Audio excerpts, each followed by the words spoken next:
I'm Don Cain.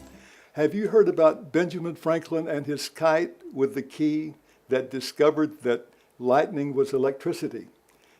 This was really thrilling to us sixth graders or whatever grade it was, and we were enthralled by it.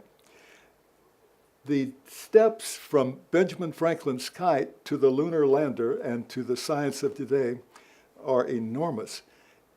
If Benjamin Franklin could visit your home, what you and I view as modern technology, he would view as miraculous. And yet that modern technology is in the laws of physics.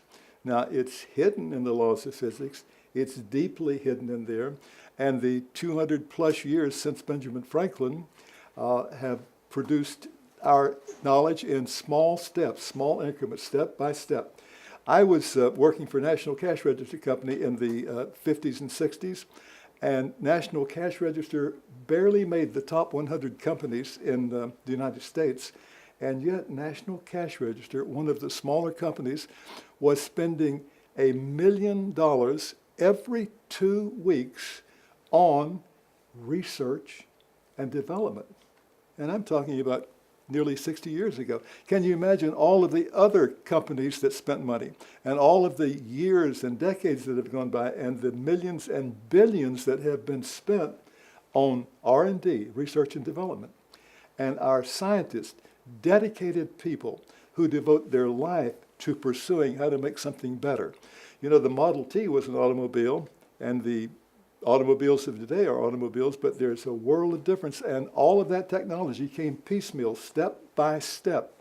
It was there in the laws of physics to be found and unlocked. What I'm hoping you will see is that the knowledge that our scientists found from the laws of physics was put into the laws of physics by who? How did it get there? A large part of the world wants you to believe that God does not exist. A large part of the world says, you know, I find freedom with no God.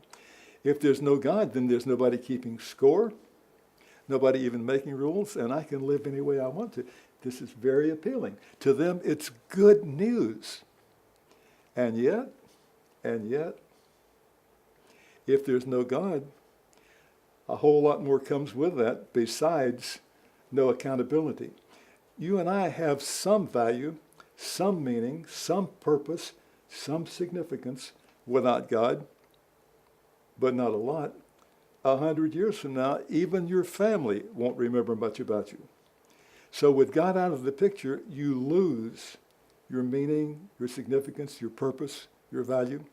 And when trouble comes, as it comes to everybody, when trouble comes, you have no hope.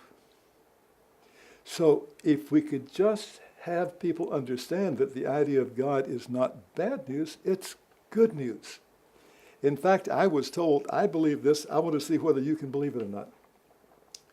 The greatest thought that can occupy the human mind is that a God exists, a God who is personal, who's holy, who's righteous, who's just, a God who knows every wrong choice I ever made and every wrong choice you ever made, and he loves us anyhow. That's good news.